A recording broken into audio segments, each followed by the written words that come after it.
역대하 16장 7절에서 10절 말씀을 통해서 일평생 하나님을 의지하라는 제목으로 하나님 말씀을 함께 나누겠습니다.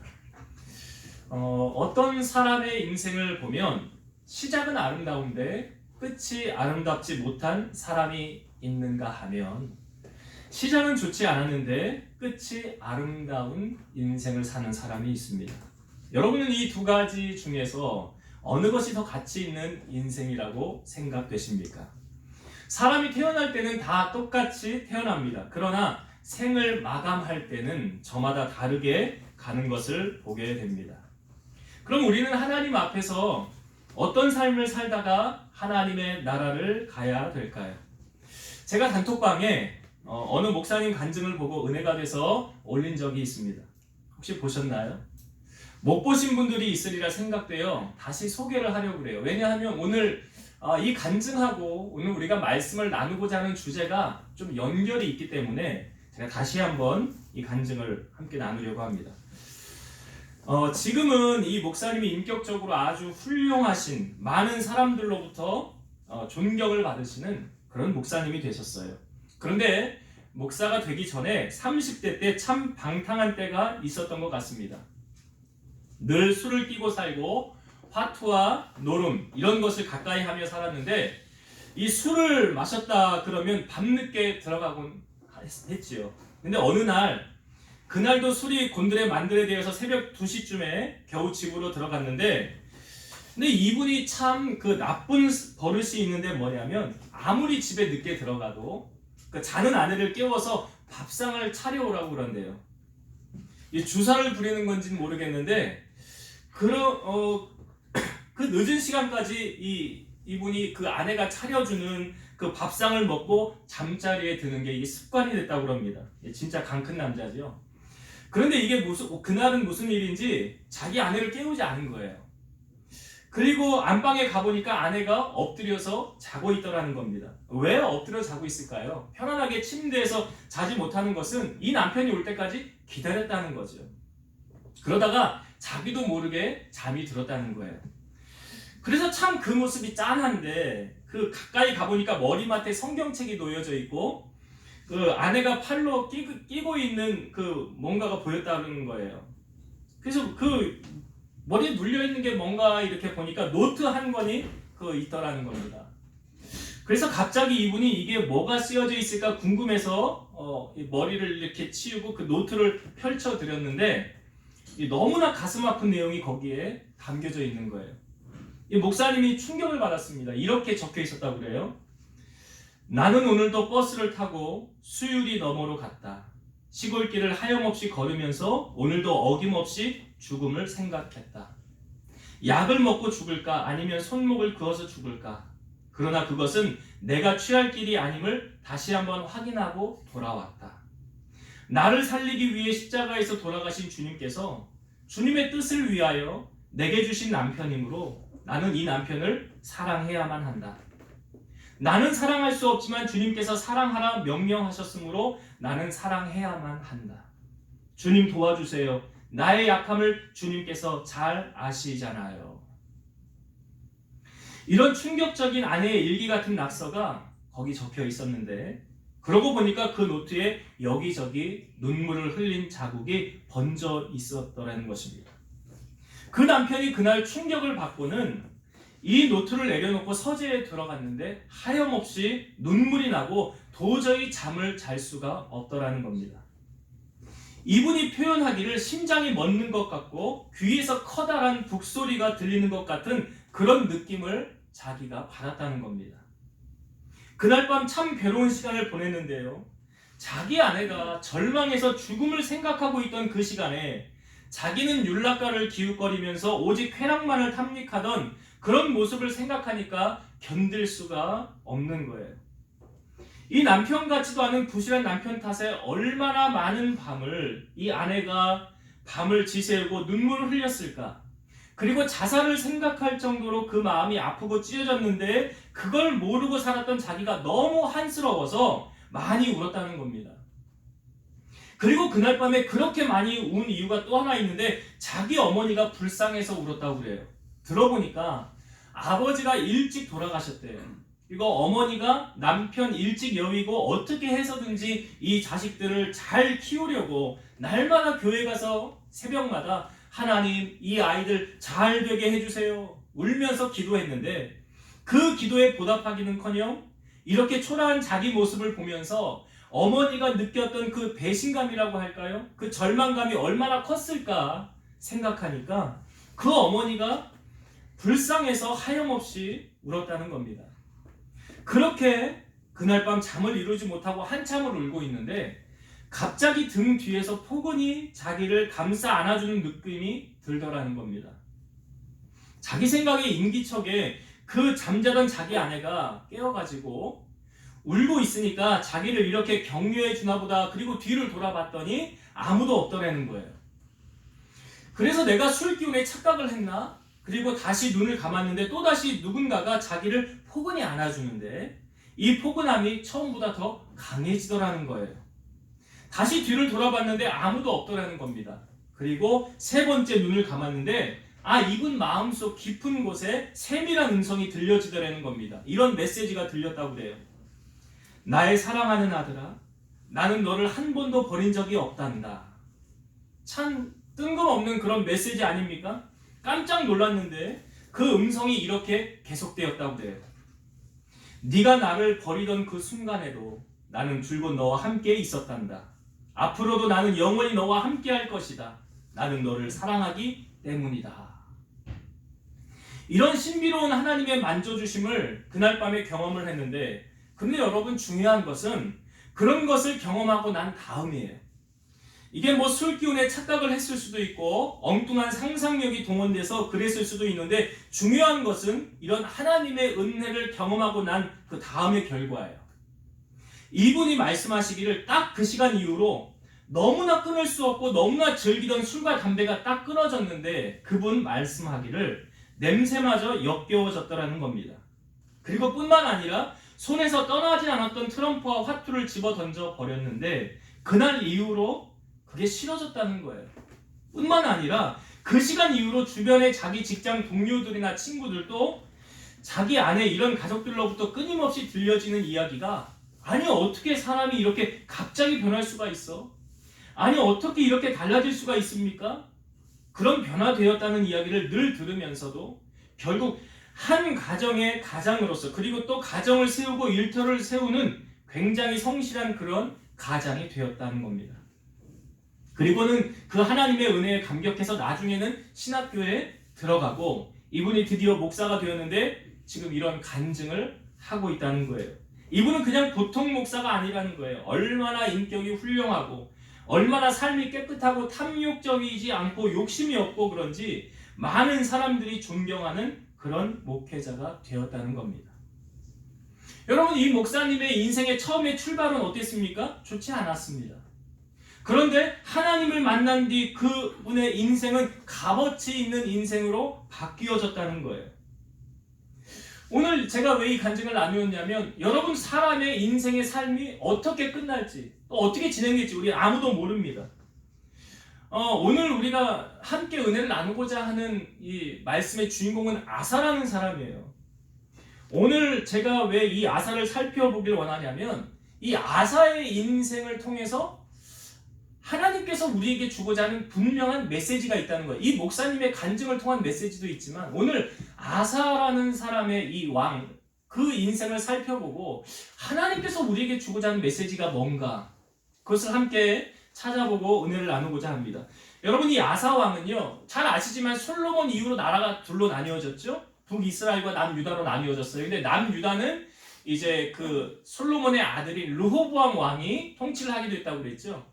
이 아사는 르호보암 그러니까 왕의 손잡벌이에요. 3대 그러니까 첫 번째 왕이 르호보암 왕이고 두 번째가 아비야라는 왕이고 세 번째가 이 아사 왕이에요. 그러니까 아사 왕은 41년 동안 통치를 했는데 성경을 통해서 아사는 대체 어떤 사람인가? 그거 우리가 오늘 나눠봐야 되잖아요. 어떤 삶을 살았는가? 이 아사를 왕의 인생을 살펴보면 공통적으로 우리에게 제시하는 그런 메시지가 있는데 성경을 몇 부분 한번 찾아볼게요. 핵심적인 부분만 제가 잠깐 보려고 합니다.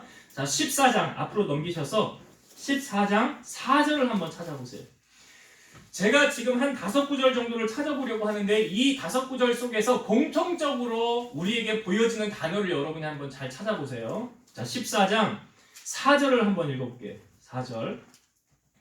유다 사람에게 명하여 그 조상들의 하나님 여호와를 찾게 하며 그의 율법과 명령을 행하게 하고. 그러니까 이제 아사 왕이 처음에 정권을 잡은 후에 이걸 유다 사람들에게 명령한 거예요. 자, 4절을 지금 우리가 읽었고 7절을 또 봅니다. 7절. 아사가 일찍이 유다 사람에게 이르되 우리가 우리 하나님 여호와를 찾았으므로 그 땅이 우리 앞에 있나니 우리가 이 성읍들을 건축하고 그 주위에 성곽과 망대와 문과 빗장을 만들자. 우리가 주를 찾았으므로 주께서 우리 사방에 평안을 주셨느니라 하고 이에 그들이 성읍을 형통하게 건축하였더라. 자, 계속 공통적으로 우리에게 주고자 하는 메시지 단어가 뭔가. 자, 또 봅니다. 역대하 15장. 자, 15장 2절부터 볼게요. 15장 2절부터 4절까지 봅니다. 그가 나가서 아사를 맞아 이르되 아사와 및 유다와 베냐민의 무리들아 내 말을 들으라. 너희가 여호와와 함께하면 여호와께서 너희와 함께하실지라. 너희가 만일 그를 찾으면 그가 너희와 만나게 되시려니와 너희가 만일 그를 버리면 그도 너희를 버리시리라. 이스라엘에는 참신이 없고 가르치는 제사장도 없고 율법도 없은 지가 오래되었으나 그들이 그 환난 때에 이스라엘 하나님 여호와께로 돌아가서 찾음에 그가 그들과 만나게 되셨나니. 자, 또 봅니다. 15장 12절과 13절. 15장 12절 13절. 또 마음을 다하고 목숨을 다하여 조상들의 하나님 여호와를 찾기로 언약하고 이스라엘의 하나님 여호와를 찾지 아니하는 자는 대소 남녀를 막론하고 죽이는 것이 마땅하다 하고. 15절 봅니다. 온 유다가 이 맹세를 기뻐한지라 무리가 마음을 다하여 맹세하고 뜻을 다하여 여호와를 찾았으므로 여호와께서도 그들을 만나주시고 그들의 사방에 평안을 주셨더라. 자, 우리가 지금 읽은 이 말씀 속에 공통적으로 등장하는 단어가 뭐죠? 여호와를 찾았더라. 여호와를 찾았더라. 예. 그러니까 아사의 인생의 첫 번째 함께 나누고 싶은 은혜는 뭐냐면 아사는 여호와를 찾는 사람이었더라. 하나님을 찾는 사람이었더라라는 거예요.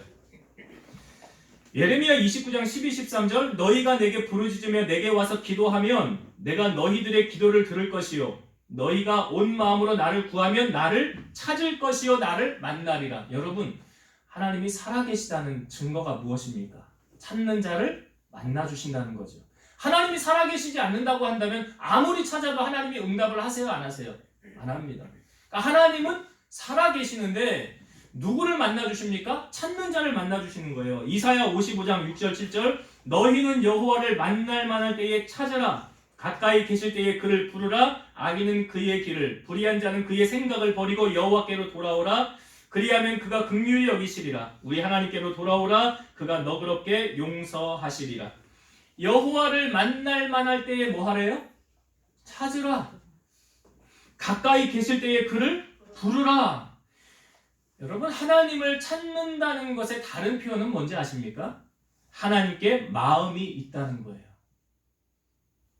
아니, 남자가 연애를 할 때 왜 찾습니까? 그를? 왜 만납니까? 마음이 있는 거예요.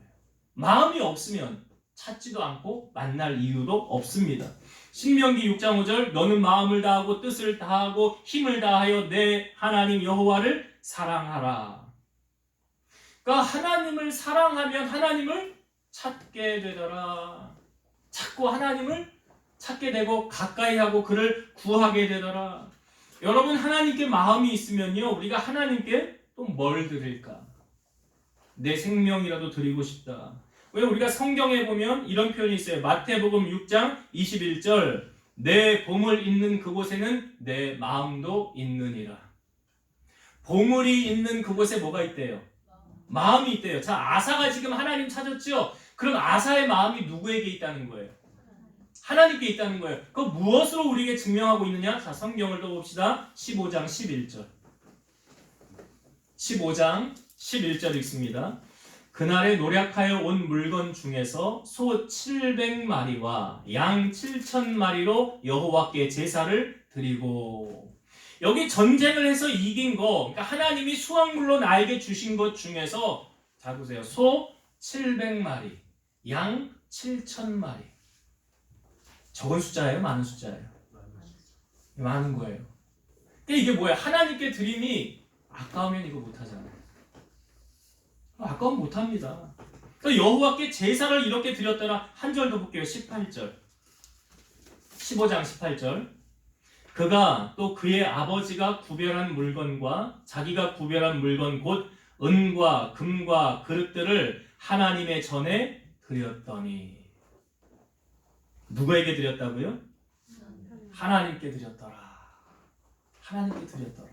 그러니까 보세요. 아사의 마음이 하나님을 향하니까 하나님을 향하여 뭐 드리는 게 아까운 게 하나도 없는 거예요. 어떻게 하면 더 드릴까? 여러분 다윗 아시죠? 하나님의 마음에 합한 종이었다고 했던 그 다윗. 다윗이요. 하루는 자기는 화려한 백향목궁에 화려한 성에 가고 있는데 하나님의 궤는 초라한 장막 가운데 있으니까 내가 하나님을 향하여 성전 건축하겠습니다. 이 나단 선지자에게 말하는 거예요. 그러니까 나단 선지자가 왕의 마음에 있는 바를 행하소서 그래요. 근데 하나님이 나단 선지자에게 야 다윗 성전 건축할 수 없어. 그 이유가 뭐냐면 전쟁을 하면서 피를 너무 많이 흘렸기 때문이래요. 근데 여러분 그게 중요한 게 아니에요. 저는 성경을 보면서 그게 중요한 게 아니라 그 다음에 하나님이 나단 선지자를 통하여 하셨던 그 말씀, 이 나단 선지자가 다시 다윗에게 말하거든요. 뭐라고 하나님 말씀하셨냐면 내가 다윗의 그 마음만은 받았느니라 그래요. 다윗은 성전을 건축하고 싶었지만 할 수는 없었어요. 그러나 내가 다윗의 그 마음만은 받았노라 하면서 하나님께서 다윗에게 놀라운 축복을 쭉 하고 그 다음부터 하십니다. 뭐 너 이름을 유명하게 할 것이고 다시는 옮겨 다닐 게 없게 할 것이고 너 후손 가운데 잘못하면 내가 사람 막대기와 인생 채찍으로 징계하려니와 영원히 너에게서 내 이름을 빼앗지는 아니하리라. 그런 하나님의 약속을 해주었는데 다윗이요 성전 건축은 못했습니다. 그러나 다윗이 성전 건축을 할 수 있도록 모든 만반의 준비는 다 해놨어요. 역대상 29장 14절 나와 내 백성이 무엇이기에 이처럼 즐거운 마음으로 들을 힘이 있었나이까 모든 것이 주께로 말미암아 싸우니 우리가 주의 손에서 받은 것으로 주께 드렸을 뿐이니이다. 여러분 아세요? 여러분 살면서 여러분의 것은 사실 하나도 없어요. 인정하고 싶지 않으시죠?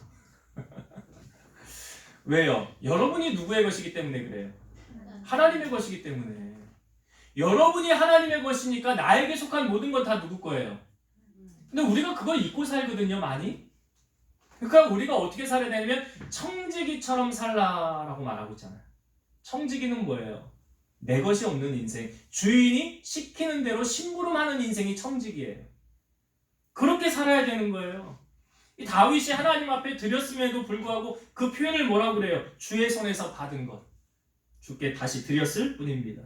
시편 16편 4절 다른 신에게 예물을 드리는 자는 괴로움이 더할 것이라. 저는 이런 경험 참 많이 했어요. 하나님 앞에 우리가 드림을 하면 헌신을 하면 내 마음이 얼마나 기쁜지 몰라요. 정말 주님이 주시는 그 은혜가 내 마음이 흘러넘쳐요. 경험을 해보신 분들은 알 거예요. 그런데 여기 성경에 다른 신에게 예물을 드리는 자는 괴로움이 더할 것이라. 여러분 우리가 하나님께 이 드림의 자세에 대해서 성경은 우리에게 보여주고 있거든요. 고린도후서 9장 5절의 말씀 제가 볼게요. 그러므로 내가 이 형제들로 먼저 너희에게 가서 너희가 전에 약속한 연보를 미리 준비하게 하도록 권면하는 것이 필요한 줄 생각하였노니 이렇게 하여야 참 연보답고 억지가 아니니라. 헌신도 헌금도 억지로 하면 하나님은 안 받습니다. 미리 준비해서 정성을 해서 그렇게 하나님이 받으시는 것. 여러분 세상을 살아가는 원리를 잘 보세요. 공짜가 있어요? 없어요? 공짜 없습니다. 하나님도 공짜 없어요. 다시 말해 심은대로 거두게 하시는데 제가 보니까 하나님은 어떻게 우리에게 돌려주시느냐? 기본 2배예요. 경험을 해보세요. 10배. 그 다음에 성경에 30배, 60배, 100배로 돌려주셔요. 고린도후서 9장 6절과 7절 이것이 이 연보를 말하는 거예요. 헌금이 곧 적게 심은 자는 적게 거두고 많이 심는 자는 많이 거둔다 하는 말이로다. 각각 그 마음에 정한 대로 할 것이요 인색함으로나 억지로 하지 말지니 하나님은 즐겨내는 자를 사랑하시느니라. 인색함으로나 억지로 하지 말래요. 그렇게 할 거면 하지 말아라. 하나님 분명히 그렇게 말씀하세요. 누가복음 6장 38절 주라 그리하면 너희에게 줄 것이니 곧 후이되어 누르고 흔들어 넘치도록 하여 너희에게 안겨주리라. 너희가 헤아리는 그 헤아림으로 너희도 헤아림을 도로 받을 것이니라. 제가 이 누가복음 6장 38절 말씀의 이 앞부분은 사실 참 우리에게 좋은 말씀이에요. 주라 그리하면 내가 너희에게 줄 것이다. 하나님이 주신대잖아요. 어떻게 주신대요? 후이되어 누르고 흔들어 넘치도록 하여 너희에게 안겨주리라. 야, 여기까지만 들으면 얼마나 좋아요. 야, 내가 예를 들은 거지만 내가 100원을 드리면 하나님은 나에게 1000원? 만원? 그 이상? 뭐 그걸 바라고 드리는 건 아니지만, 그런데 이 6장 38절의 후반절의 말씀이 어떤 이런 말씀이죠. 너희가 헤아리는 그 헤아림으로 너희도 헤아림을 도로 받을 것이니라. 제가 이 예를요, 한 가지 예를 들어볼게요.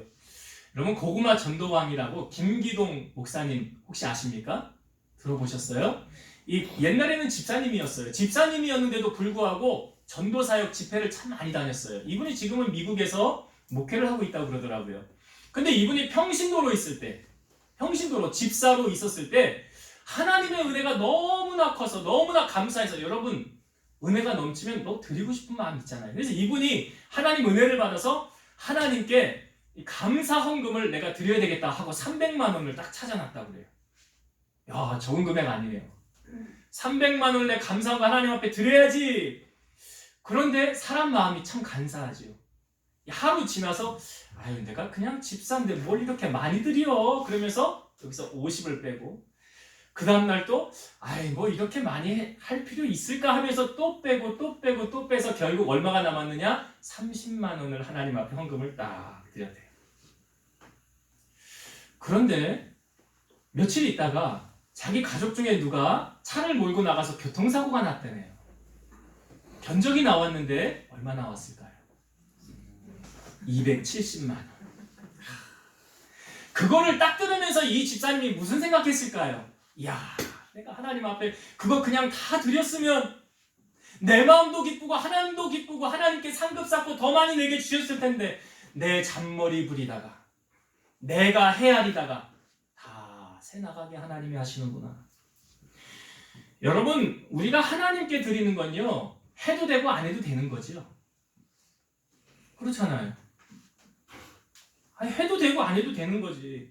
아니, 여러분, 이 벌금 나왔어. 내가 뭐 벌칙금이 나왔어요. 어디 벌금이 나와. 이거는 해도 돼요? 안 해도 돼요? 이건 해야 돼. 하나님께 드리는 건 안 해도 돼. 근데 이건 어쩔 수 없이 꼭 해야 돼. 병원비가 나왔어. 뭘 해서 합의가 나와. 그러면 그거는 해야 돼요? 안 해야 돼요? 이건 울며 겨자 먹기 식으로 해야 돼. 근데 하나님께 하는 건, 여러분 잘 보세요. 물질이 새 나가는 거는 우리가 먼저 점검을 해야 돼요. 뭘? 내가 하나님께 드릴 걸 안 해서 하나님이 이 물질 다른 데로 다 새나가게 하는 거 아닌가? 이걸 먼저 점검하셔야 돼요. 잠언 8장 21절 이는 나를 사랑하는 자가 재물을 얻어서 그 곳간에 채우게 하려 함이니라. 여러분 보세요. 하나님이 사랑하는 자에게 뭐 어떻게 하신대요? 재물을 주신대잖아요.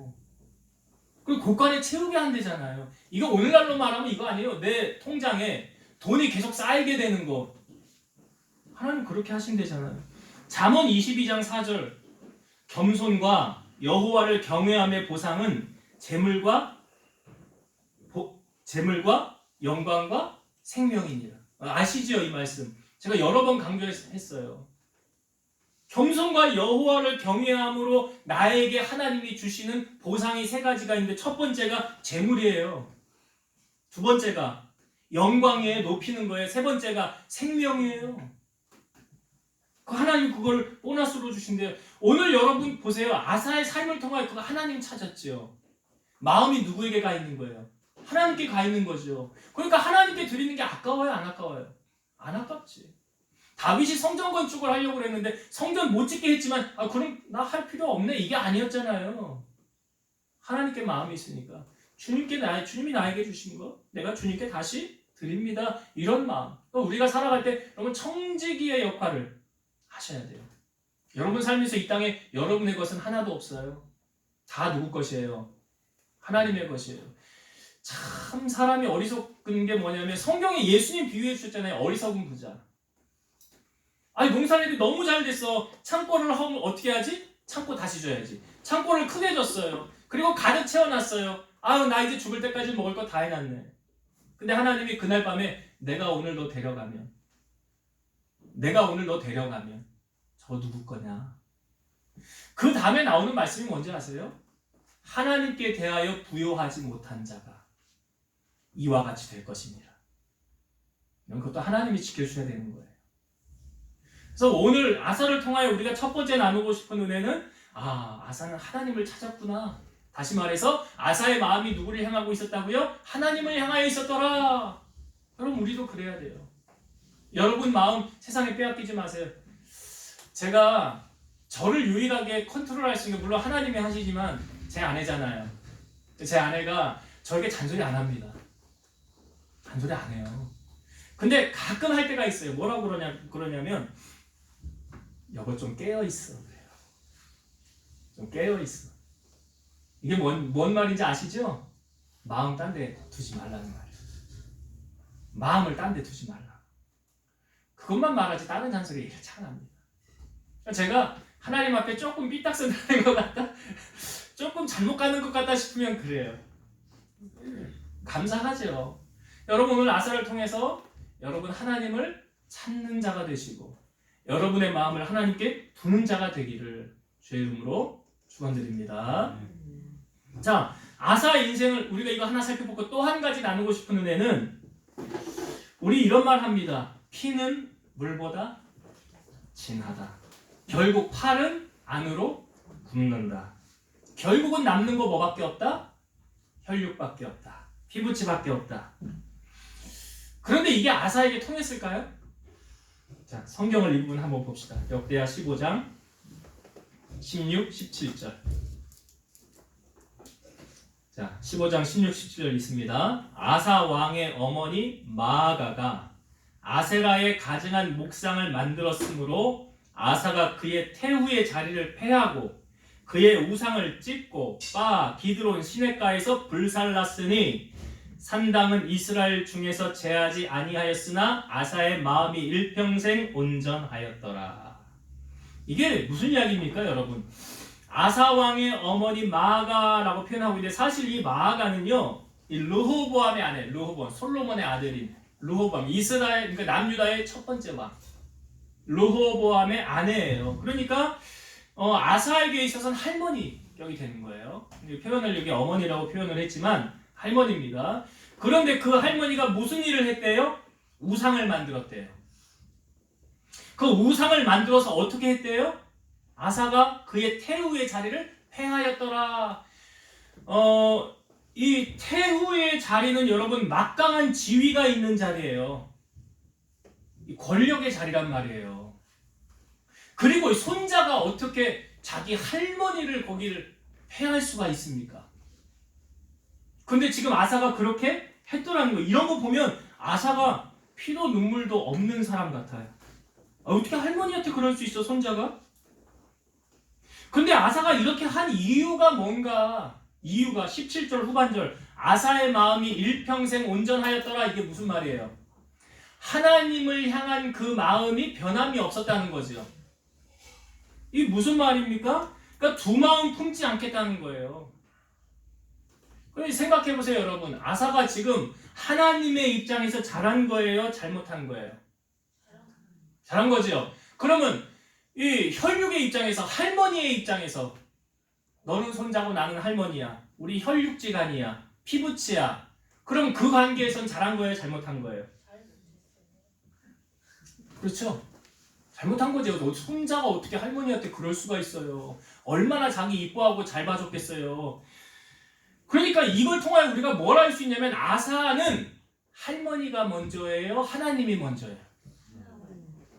우선순위가 어디가 있는 거예요? 제가 자주 하는 이야기인데 여러분 신앙생활에 타협은 있어야 된다? 없어야 된다? 예, 신앙생활은 타협이 있어서는 안 되는 거예요. 여러분 자녀가 오늘 이 말씀 속에 놓고 볼 때 우리 자녀가 교회를 안 나가. 자녀가 교회를 안 나가. 그럼 우리는 아사처럼 할 수 있을까? 아사처럼 할 수 있을까? 적용을 해보시는 거예요. 야, 너 교회 안 나가? 너에 대한 재정 지원 이제 끝이야. 너 교회 안 나갈 거면 집 나가. 난 너 필요 없어. 이렇게 할 수 있어요? 고개만 끄덕이지 말고 듣기만 하지 말고. 아니, 제가 그 얘기 했잖아요. 제가 그 우리나라 그 교회 감리교회 큰 기둥 산맥을 세운 그 목사님 김홍도, 김국도, 김선도 뭐 이 목사님 어머니가 그 애들 어렸을 때 그 시골로 이사 갔는데 그 마을 산당에 그 신을 다 섬기는데 그 나무 신이 뭐 하여튼 거기다 절을 해야 되는데 절을 안 하니까 이 큰아들이 이 열병이 걸려서 죽게 됐다는 거 아닙니까? 그러니까 동네 사람들이 거봐, 당신 여기다 절 안 하니까 당신 아들이 이렇게 열병으로 고생하는 거 아니야? 그럼 보통 엄마들 같으면 아들 살리려고 어떻게 합니까? 야, 우리 저 가서 절해야 되겠다. 나는 너를 살려야 되겠다. 그래, 네가 나아진다면 내가 뭘 못하겠니? 보통 엄마들 그러지 않습니까? 그런데 이 어머니는 어떻게 하냐면, 야, 하나님이 너를 부르나 보다. 너 먼저 천국 가 있어라. 하나님이 너를 부르나 보다. 너 먼저 가 있어. 나도 조금 있다가 너 따라 갈 테니까. 그 아들 죽었어요? 살았어요?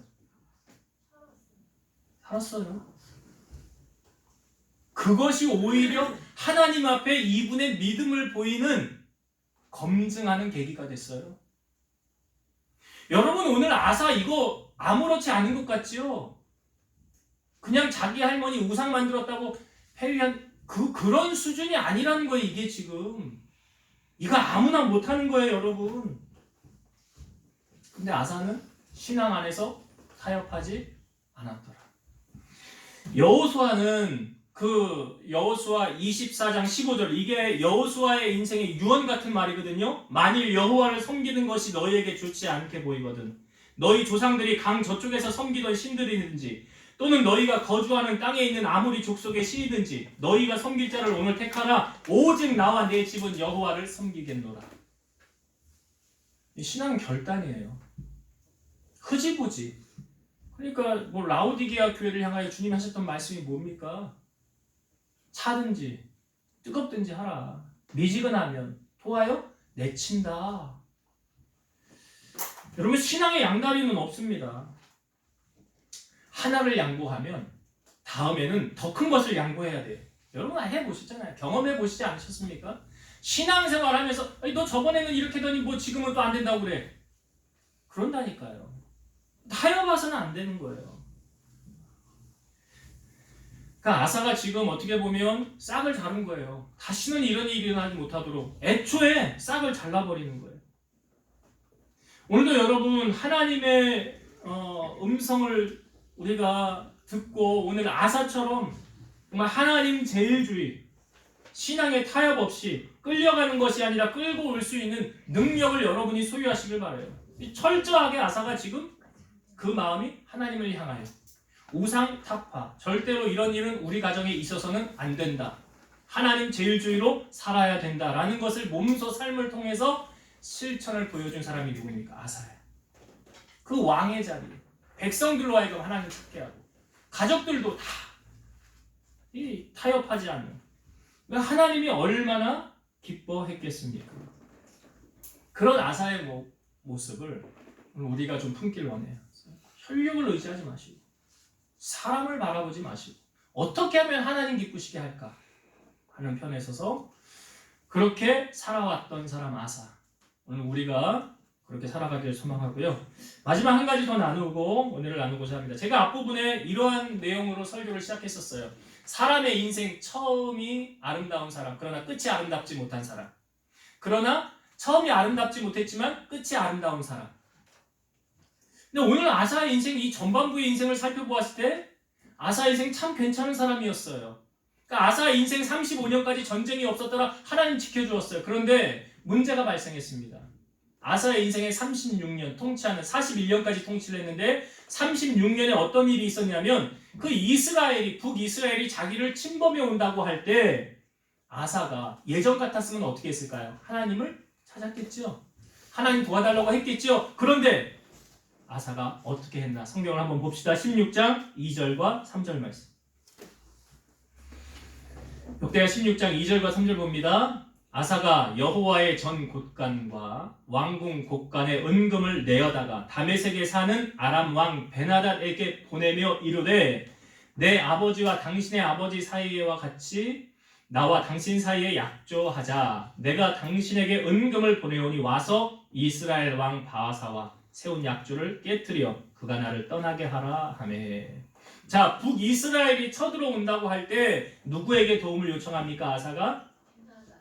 아람 왕 베나닷에게.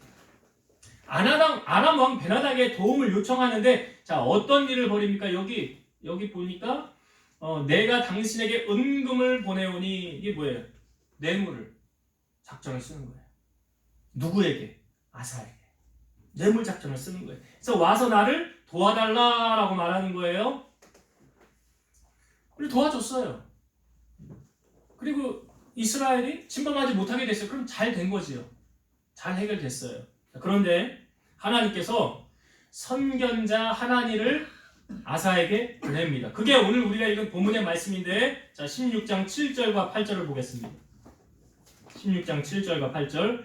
그때 선견자 하나니가 유다 왕 아사에게 나와서 그에게 이르되 왕이 아람 왕을 의지하고 왕이 하나님 여호와를 의지하지 아니하였으므로 아람 왕의 군대가 왕의 손에서 벗어났나이다. 구스 사람과 룻 사람의 군대가 크지 아니하며 말과 병거가 심히 많지 아니하더이까 그러나 왕이 여호와를 의지하였으므로 여호와께서 왕의 손에 넘기셨나이다. 두 가지 사건을 지금 선견자가 와서 이야기를 하는 거예요. 첫 번째 7절의 내용은 앞부분에 있었던 북이스라엘이 쳐들어올 때 당신이 아사왕 의지했지요. 아니 아람 왕 의지했지요. 그러니까 이제 하나님께서 당신을 돕지 않는다는 거예요. 그런데 과거에 당신이 어려움을 처했을 때 구스 사람과 룻 사람의 군대가 심히 컸을 때 당신이 여호와를 의지함으로 하나님께서 그를 돕지 않았습니까? 자, 이 부분 앞으로 넘기셔서 14장 9절부터 한번 볼게요. 이 내용이 여기 있습니다. 14장 9절부터 제가 12절까지 빨리 볼게요. 구스 사람 세라가 그들을 치려하여 군사 100만 명과 병거 300대를 거느리고 마레사에 이르러 아사가 마주 나와서 마레사의 스바랴 골짜기에 진열을 갖추고 아사가 그의 하나님 여호와께 부르짖어 이르되 뭐 한 거예요? 아사가 하나님 앞에 기도하는 거잖아요. 이르되 여호와여 힘이 강한 자와 약한 자 사이에는 주밖에 도와줄 리가 없사오니 우리 하나님 여호와여 우리를 도우소서. 우리가 주를 의지하오며 주의 이름을 의탁하옵고 이 많은 무리를 치러 왔나이다. 여호와여 주는 우리 하나님이시오니 원하건대 사람이 주를 이기지 못하게 하옵소서 하였더니 12절 여호와께서 구스 사람을 아사와 유다 사람 앞에서 치시니 구스 사람들이 도망하는지라. 자, 아사가 하나님 앞에 부르짖어 기도했더니 하나님이 응답하셨지요. 그 전쟁에서 누가 싸운 거예요? 12절 여호와께서 구스 사람을 물리치시니. 여호와께서 물리치신 거예요. 하나님이 도와주신 거예요. 그런 하나님의 은혜를 경험했던 아사가 북이스라엘이 쳐들어올 때 다시 한번 하나님을 찾고 하나님 앞에 도움을 구해야 될 그 왕이 누구를 의지합니까?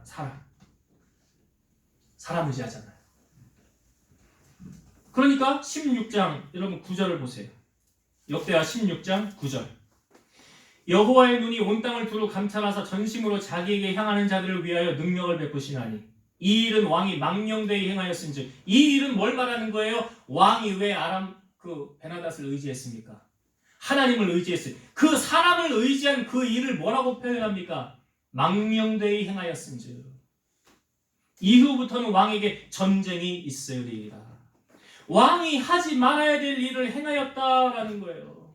그러니까 아사왕 35년까지는 하나님이 지키셔서 전쟁이 없었어요. 15장 19절 이때부터 아사왕 35년까지 다시는 전쟁이 없으니라. 하나님 지켜줘서 된 거 아니에요. 그 큰 나라에 여러 대적들이 막 쳐들어올 수 있는 그런 위기 가운데 하나님이 지켜주니까 전쟁이 없었어요. 그런데 그 아사의 마음이 하나님에게서 떠나 사람을 의지하는 순간 어떤 일이 벌어집니까? 전쟁이 있게 되리라. 전쟁이 있게 되리라. 이 아사가요, 여러분, 우리가 은혜 받을 때, 은혜 받는 사람의 특징이 뭐냐면, 잘 받아들입니다. 욱하지 않아요. 네가 뭔데 이러지 않아요. 은혜 받는 사람의 특징은 하나님의 말씀, 저건 내 말씀이야. 그래, 내게 하시는 말씀이지. 그 말씀대로 살아야 이렇게 잘 받아요. 그런데 은혜가 떨어지잖아요. 그럼 어떻게 되는지 아십니까? 오늘 이런 현상이 나타나요. 자, 16장 10절을 보세요. 이게 아사 은혜 떨어지니까 이러는 거예요. 10절. 아사가 노하여 선견자를 옥에 가두었으며 이 하나님